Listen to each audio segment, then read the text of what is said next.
Vários colaterais dos esteroides a gente já conhece, mas alguns são muito pouco falados e um deles é a neurotoxicidade. E eu trouxe o Ayar, que é um nutricionista da mente, assim intitularam você, né, Ayar? Vou deixar as mídias dele aqui, tá? Coloquem para seguir, muito legal.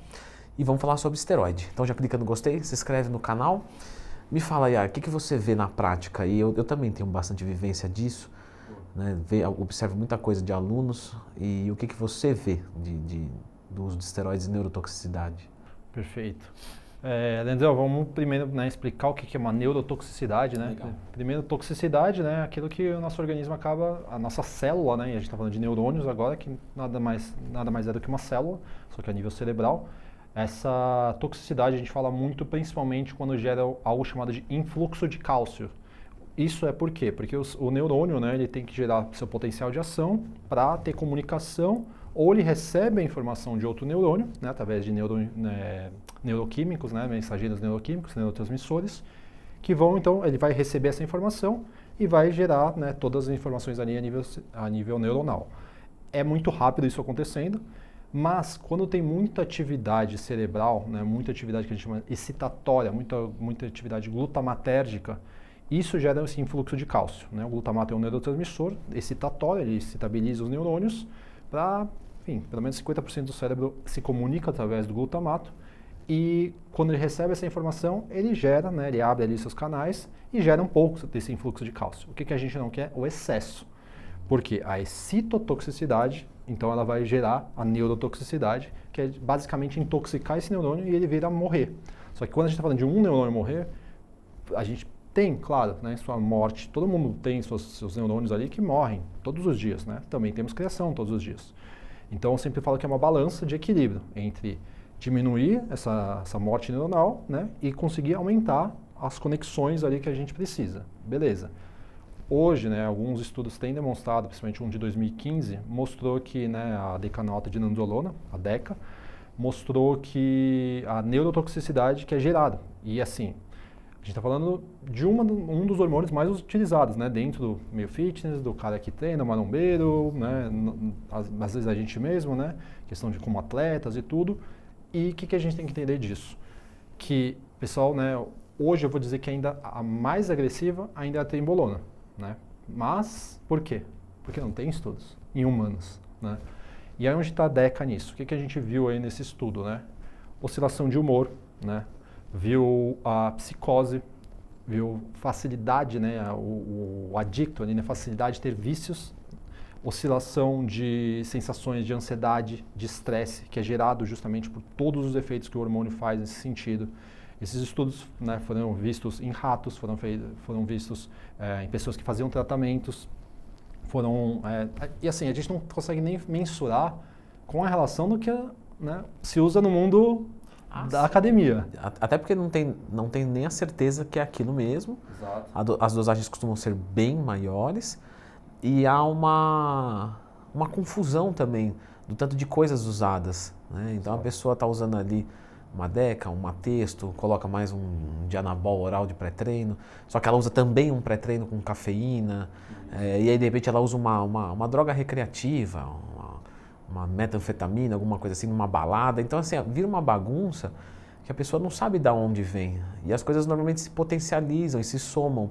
Exato. Então, do tipo, usei uma metanfetamina, foi ela, porque eu piorei naquela semana. Mas a pessoa já vinha ruim, aquilo acentuou mais.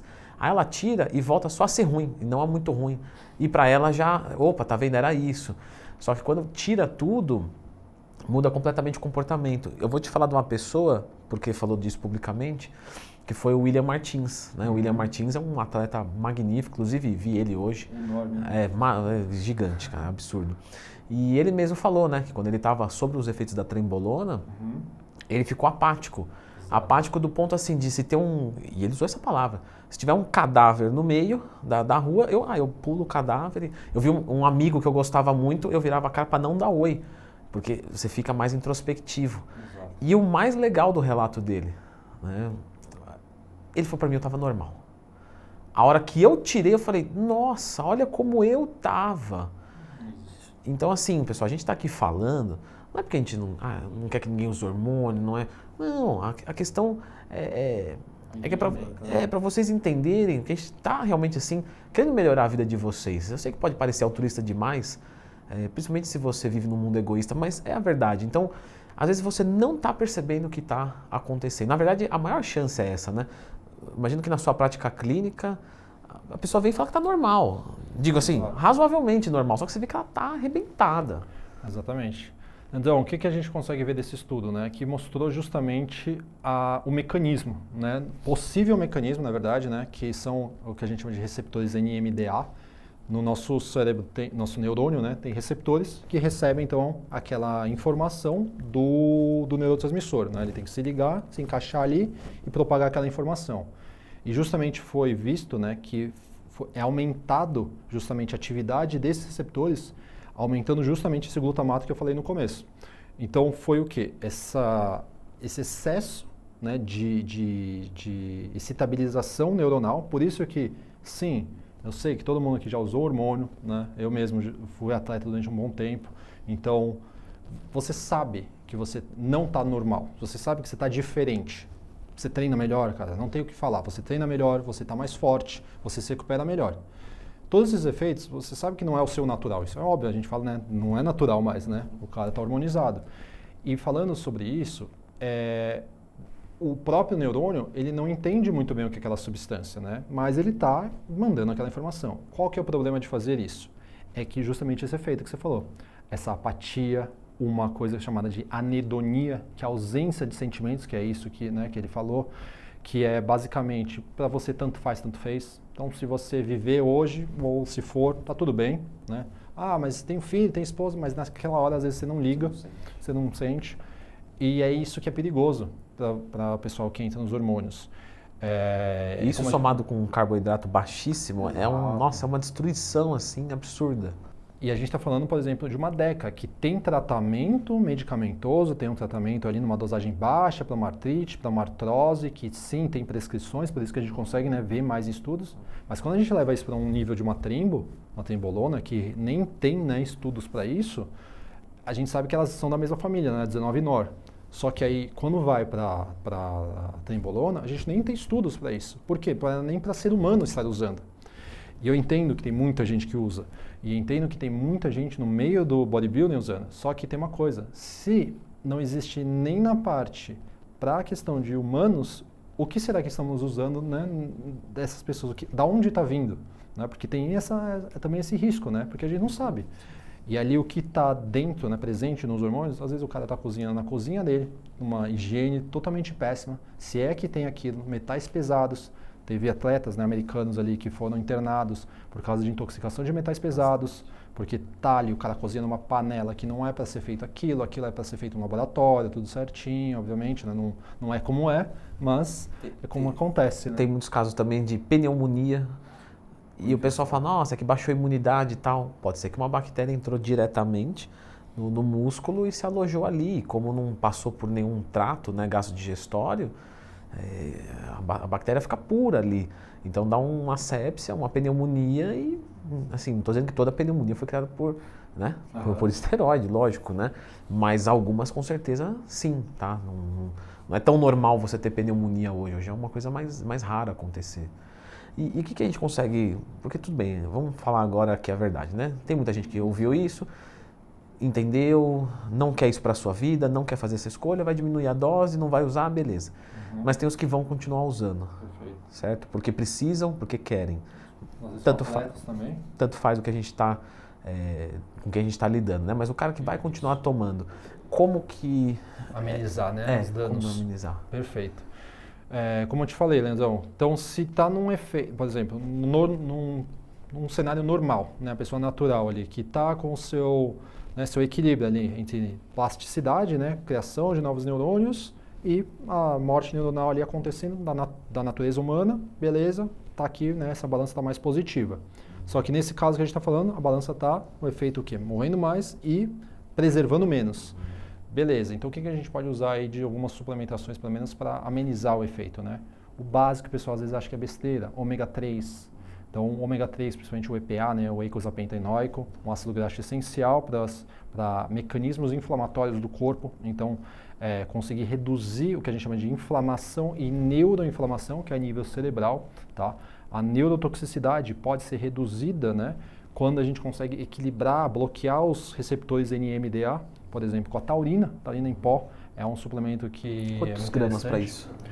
Ideal, Leandrão, seria mais ou menos usar umas 2 gramas fracionado ao longo do dia, né? Coloca na água ali 2 litros e vai tomando, não tem gosto de nada, né? Vai tomando um pouquinho, só que cuidado, tá, com esse uso, porque vai aumentar a atividade de GABA. Eu brinco que ele é um Rivotril natural leve, tá?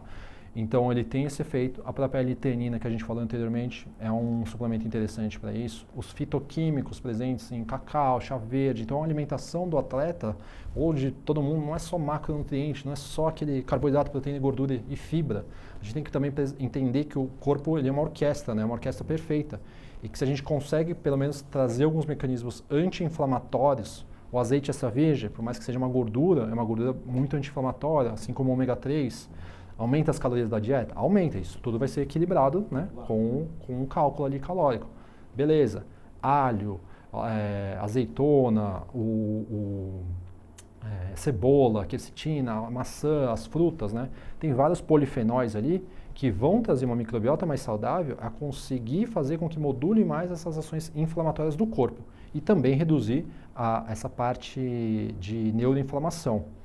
A neurotoxicidade, como eu falei, ela pode ser reduzida com a taurina, ela pode ser reduzida com a L-theanina, o ômega 3 ela pode entrar aqui também, as vitaminas do complexo B são essenciais para o neurônio funcionar bem, o magnésio é outra substância que vai ajudar essa pessoa, mas também, Leandro, o mais importante, se isso daí for ajustado, essa pessoa conseguir dormir bem, ter a periodização de treino para não estressar tanto o organismo, porque tem que lembrar, né, que um déficit calórico é estressante para o corpo, um jejum é estressante para o corpo, a pessoa já está naquilo, o treino já é. Então, assim, ela tem que ter aquela periodização correta, equilibrar tudo isso para não ser tão destrutivo a ela, né? Ser mais equilibrado para o organismo dela. E isso não foge do básico, né? A alimentação, quando a gente pensa só em macronutrientes, o arroz e frango, ali não tem nutriente quase, só tem macro. Então a gente precisa o quê? Começar a trazer polifenóis, começar a trazer às vezes chás. Chás são muito interessantes para ações fitoquímicas. O próprio Eduardo Correia comentou que começou a colocar nas últimas preparações dele um chá de camomila no final do dia, um chá de melissa no final do dia ali para ele conseguir ter sono. É muito bom. Por quê? Porque ele tem a atividade de aumentar a GABA e reduzir o glutamato. Isso permite com que a pessoa consiga dormir bem, porque é outro efeito colateral, né, do uso de hormônios, uma insônia. A gente costuma ver um empilhamento das coisas, né? Então, o próprio esteroide causa mal, mas às vezes nos primeiros dias, semanas, a pessoa se sente muito melhor. Isso é muito comum. Porque ela pega aquele organismo que está descansado e coloca um over. Só que aí ela começa a dormir mal. E isso só vai demonstrar depois de dias, depois de semanas. Ela começa a treinar mais pesado, ela recupera melhor, tudo bem, mas ela treina muito mais pesado também. Por exemplo, o estresse para o sistema nervoso central é alto de um treino muito pesado. E a recuperação do sistema nervoso central, meio que com o esteroide, não vai acontecer. Então isso vai empilhando, e se você não tiver uma periodização de treino, e até mesmo a periodização dos próprios esteroides, né? De dar um break, dar uma recuperada, fica só numa texto, alguma coisa assim, depois volta. Os melhores coaches fazem isso, né? Então você vê que tem um pensamento de longo prazo ali. Não dá para só acelerar, né? Tem que saber frear e dirigir o carro. Então, a gente está vendo isso, né? Justamente na prática. Muitos atletas, né, lá fora, ali, muitos prós que, né, teoricamente não deveriam ter nada. Tem muita gente falecendo por causa... Não é o uso do esteroide, o que o pessoal tem que entender, é que os efeitos deletérios que eles causam dentro do organismo desregula muita coisa, né? Tem muita coisa que acontece. Eu estou falando mais dessa parte neuronal, mas tem toda a parte metabólica aí que vocês vão conseguir ver aí em inúmeros vídeos. Leandro tem vídeo aqui para saber quanto da fisiologia daquilo ali é prejudicado para o nosso corpo. Então, pelo menos, amenizar o que dá. Então, fazer o cardio, fundamental também para ter um coração mais saudável, né? Não ter o coração de atleta, né? Não ter esse coração de atleta mais... que torce, não torce tão bem, não tem a torção ali certa, não tem o batimento correto ali. Entender que os esteroides podem potencializar a ansiedade, que é um efeito que eu trabalho muito e é uma coisa que a gente vê na prática, né? As pessoas lidando muito com isso e momentaneamente o hormônio mascara, né? Como você disse, momentaneamente ele dá uma mascarada, só que vem um potencial na sequência. E eu vejo prescrições, eu recebo prescrições, né, dos meus pacientes, às vezes de médicos, passando hormônios que Cara, não dá para esse cara usar naquele momento, porque ele tá muito mal da cabeça, assim, e tá tem muita coisa ali no exame ruim. Primeiro melhora isso, né? Não tenta acelerar antes da hora. Faz o negócio direitinho, né? É igual tentar acelerar um carro com pneu furado. Eu costumo falar para os alunos, não vai adiantar nada. Entendeu? Primeiro você fica bom, para depois pensar em forçar o seu sistema. Ah, você falou do coração, eu vou deixar a indicação de um vídeo aqui então, que é justamente para o usuário de esteroide, como faz para ele proteger o coração o máximo possível. E eu gravei, não lembro se esse vídeo foi com o Luciano ou com o Alexandre, que são para mim os dois melhores cardiologistas do Brasil, principalmente voltados ao fisiculturismo, à parte de atletas. Então dê uma olhada nesse vídeo que ele é fenomenal.